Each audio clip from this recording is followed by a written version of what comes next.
नमस्कार दोस्तों, जय जोहार। मैं कौशल तिवारी और बिहनिया संजय में आपका स्वागत है।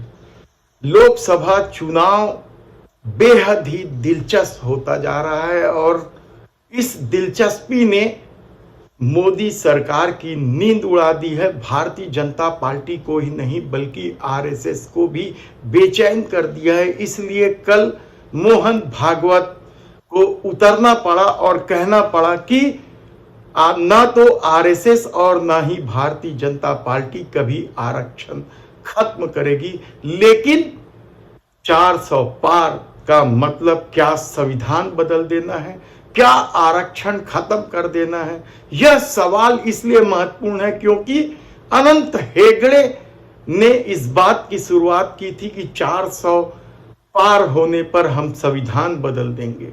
उसके बाद यह सिलसिला लगातार चलता रहा और किरोड़ी मल मीणा भारतीय जनता पार्टी के वरिष्ठ नेता ने भी कल यही बात कह दी।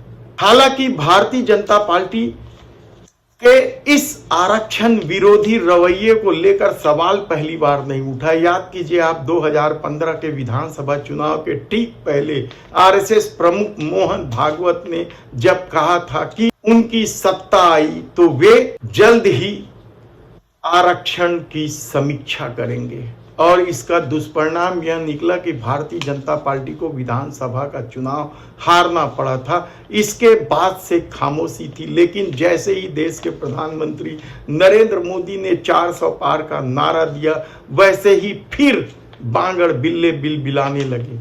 और बांगड़ बिल्ले ही नहीं, हिंदूवादी कई भारतीय जनता पार्टी के नेता खुलेआम कहने लगे कि 400 पार का मतलब संविधान बदलना है। अगर मोदी जी 400 पार करेंगे तो आरक्षण को भी खत्म करेंगे और संविधान को भी बदल देंगे।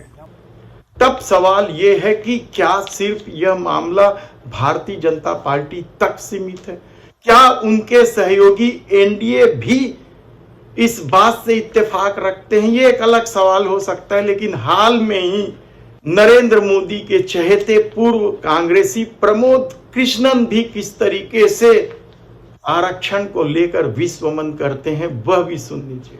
तो अगले महाकुंभ में यह प्रस्ताव आएगा कि भारत को जातिगत आरक्षण से मुक्त किया जाए।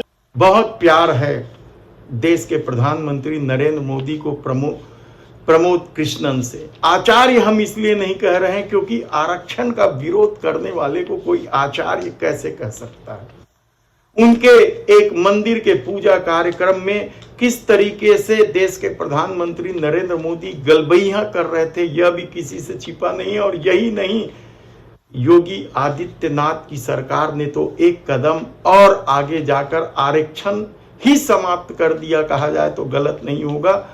विद्युत कंपनी ने बकायदा जारी किया है एक नोटिस, एक सूचना, जिसके तहत जो 50 साल से अधिक उम्र के ख और ग श्रेणी के कर्मचारी हैं, उनके कार्य कुशलता के आधार पर छंटनी की बात कही गई है। यानी इस श्रेणी के वे कर्मचारी होते हैं जो ज्यादातर दलित आदिवासी होते हैं, गरीब वर्ग के लोग होते हैं, और इनकी कार्य कुशलता क्या देखेंगे? झाड़ू पोछा, पानी पिलाना, फाइल वगैरह इधर से उधर ले जाना, यही काम करते हैं। उनकी कार्य कुशलता यानी एक ढंग से यह नया खेल था।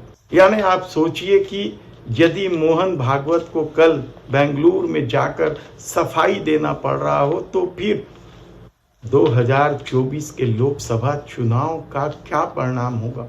क्या जमीनी स्तर पर भी यह बात अब पूरी तरीके से फैल गई है कि देश के प्रधानमंत्री नरेंद्र मोदी सत्ता में वापसी करेंगे तो संविधान बदल देंगे, आरक्षण खत्म कर देंगे? और राहुल गांधी तो इस बात को हवा दे ही रहे हैं। दूसरे नेता भी इंडिया गठबंधन के इस मुद्दे को जोर शोर से उठा रहे हैं। और अब तो एक तरफ देश के प्रधानमंत्री सफाई दे रहे हैं तो दूसरी तरफ पार्टी के कई नेता अभी भी यह दावा कर रहे हैं कि 400 पार हुआ तो संविधान बदल दिया जाएगा।